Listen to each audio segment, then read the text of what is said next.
Hello, internet peoples of the internet. It's me, Memory05, and I'm here with my second redstone computer.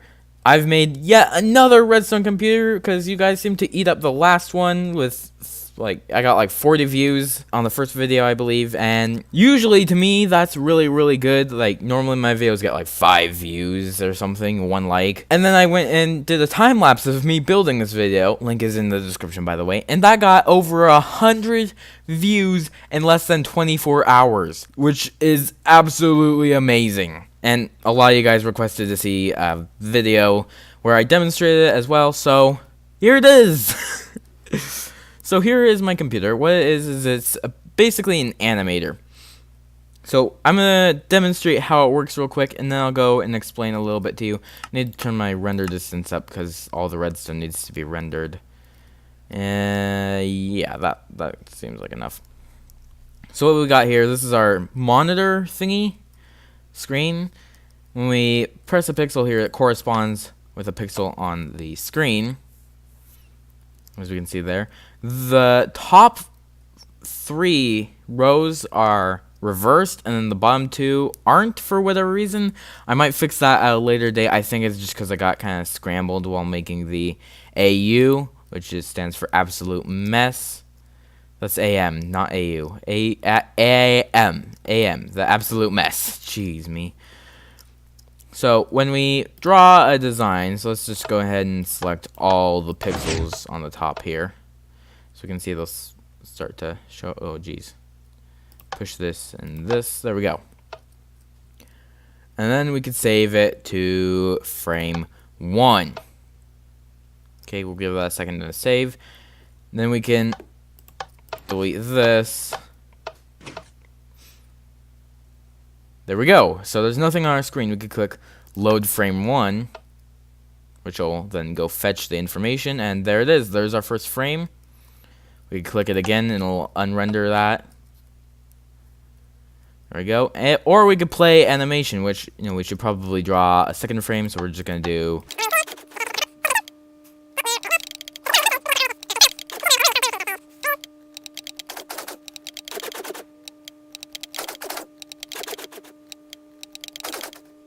So now that we've got all 5 frames, we could call load frame 1. Okay. We can load frame 4. See? And it works. Now, I would not while you can load multiple frames at the same time, and it would just kind of overlay, so like frame 1.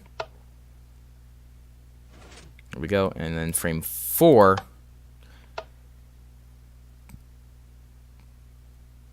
I would not recommend this because it is not intended to do this, and I haven't tested everything with saving or animating with that, doing that. It's just the loading frames is just so that you can see a reference, see what you did in the previous frame, and then maybe copy it, and then I might make it so that you can like copy frames and stuff later on, but comment down below if you want me to do that. So now if we were to click play animation, it's gonna take a second to render. There we go. There's the second frame, there's the next frame, there's the next frame, and the next frame. There we go. We've got the full animation. This works with any patterns whatsoever in any order. So we can see frame 4. That's this row here.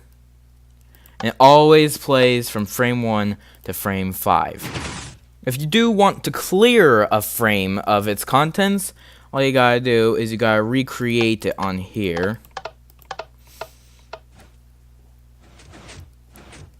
And then save, and that'll erase it.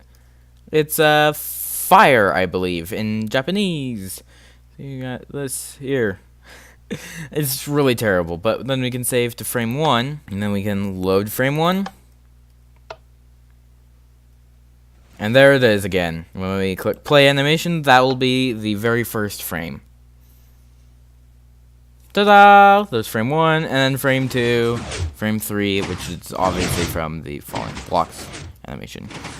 So now I'm going to show you a little bit of how it works. This is the AM for absolute mess. When you push a button, it lights up one of these redstone lamps so that the observers can detect it, and so that splits it vertically here, and then it splits it horizontally here so that the redstone wires aren't connected. And then this here, this is an absolute mess because it's lying it out on a 2D, I don't know what to call this, but it's two-dimensional so that I can read and write to it a lot easier. And that goes directly into here, which is bunched up again, so it can read to this properly. Then when, for example, if this one is on, it's going to send a signal through to here, and we're going to get a signal in all of these pistons.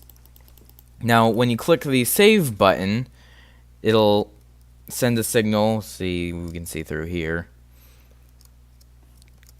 The lower part is the save button. So when you push save, I believe you can see when you push save, it comes through here.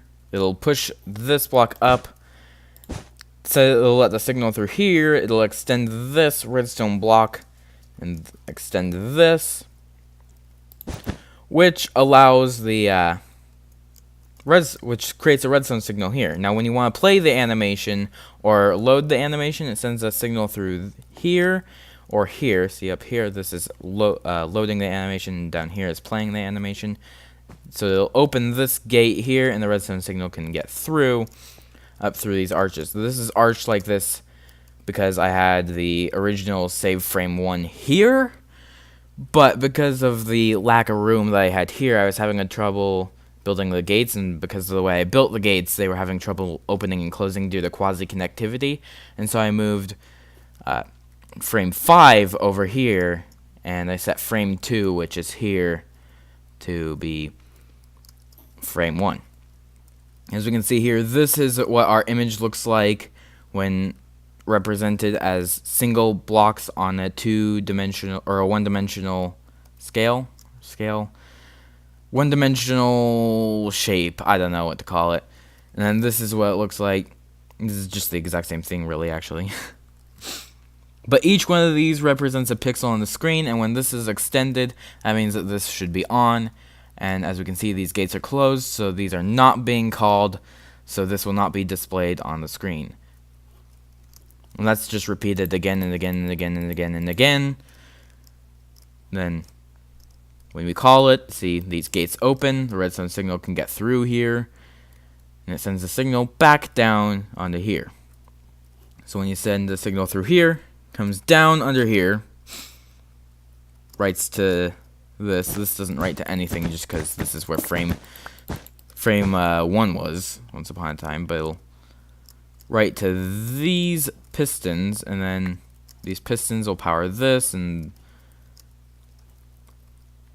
if you click the save button, it'll extend these pistons, which will allow the signal to get through it, telling it to save. You get this toggle flip-flop block piston discharge. I don't know what to call it. I'm not a professional redstone man thingy. All of this redstone logic is stuff that I came up with myself, so I don't really know the names for it, if it even has a name. So this extends, this gate is closed, so we're not getting a signal back to the thingy. So if we were gonna, let's say, call frame 1, load frame 1, which was the first area over here, you can see that there are redstone signals coming through here because this gate has opened, and so now there's a signal through here. And that's literally everything here. Like, this just stores this is just read and write memory.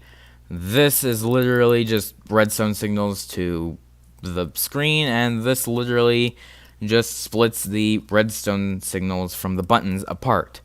So it's really, really simple. It's really, really big, but it's really, really simple. So I hope you guys did enjoy.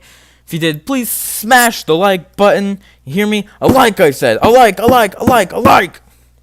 To support me directly for free, as well as subscribing and hitting the bell to be notified when I upload a video. And if you don't want to be notified when I upload a video, that's fine. You can subscribe to also support me directly in an even larger way than hitting the like button.